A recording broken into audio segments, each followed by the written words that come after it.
नमस्कार.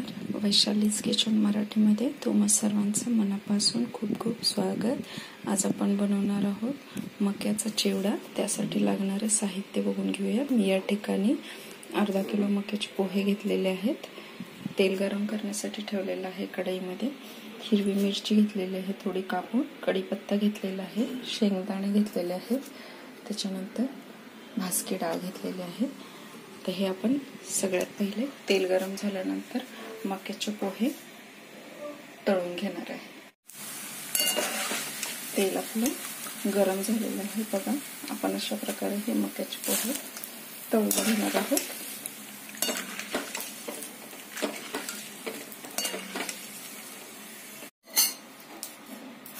पोहे तळतात मी थोडेसे शेंगदाणे पण याच्यामध्ये तळून घेणार आहे. त्याच्यानंतर आपण भाजकी डाळ पण तळून घेणार आहोत. क्रिस्पी होईपर्यंत याला पण आपण असंच तळून घेणार आहे.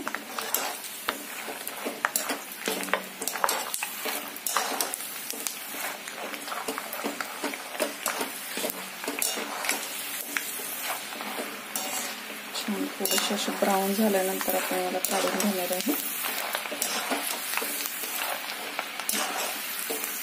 थोडेसे भाजून देणार आहे आपण याला अजून.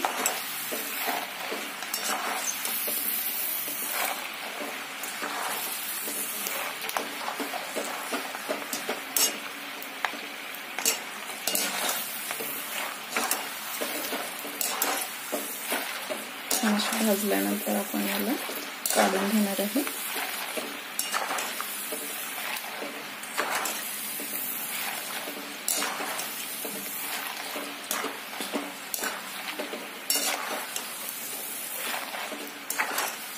भाजलेले आहेत आपले शेंगदाणे या ठिकाणी. चला आपण आता याला काढून घेऊया.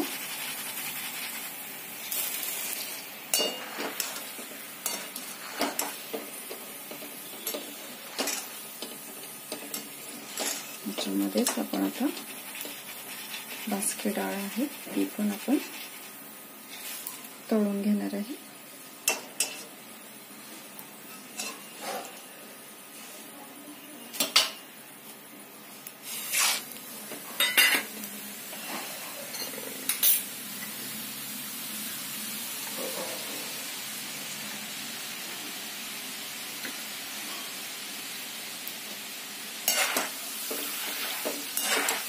तिला पण आपण छान अशी क्रिस्पी होईपर्यंत तळणार आहोत.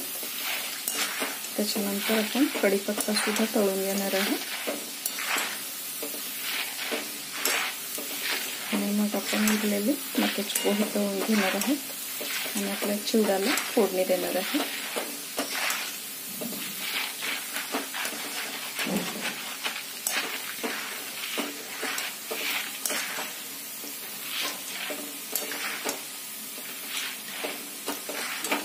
डाळी झालेली आहे आपली. आता तळून काढून घेणार आहे मी.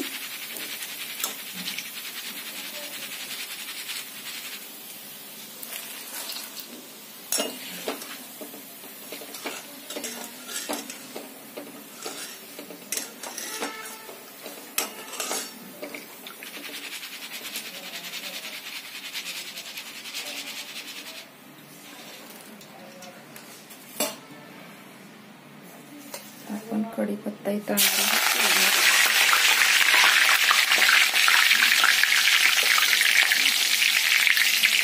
कढीपत्त्याने आपल्या चिवड्याला पण छान अशी टेस्ट येते. फोडणीमध्ये हा सगळ्यात महत्त्वाचा घटक आहे आपला कढीपत्ता.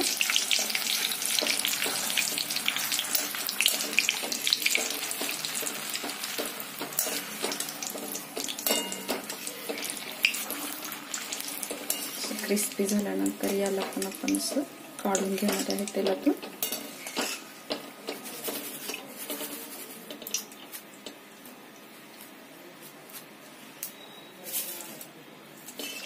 मग याच्यामध्ये आपण उरलेले मक्याचे पोहे आहेत ते तळून घेणार आहे.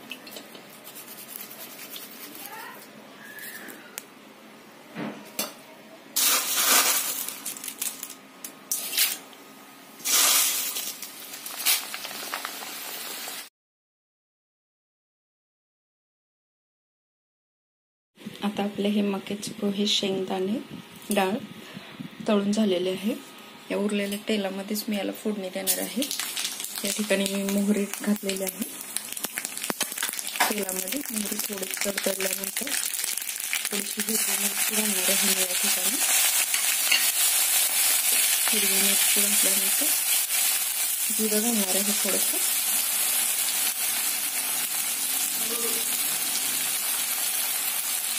त्याच्यानंतर थोडंसं चवीसाठी मीठ आणि लाल तिखट घालणार आहे. थोडंसं आपण हलवून घेणार आहोत. गॅस मी बंद करणार आहे. थोडीशी साखर बारीक करून आपण याच्यामध्ये पावडर पण घालून घेणार आहोत. आता मी ही फोडणी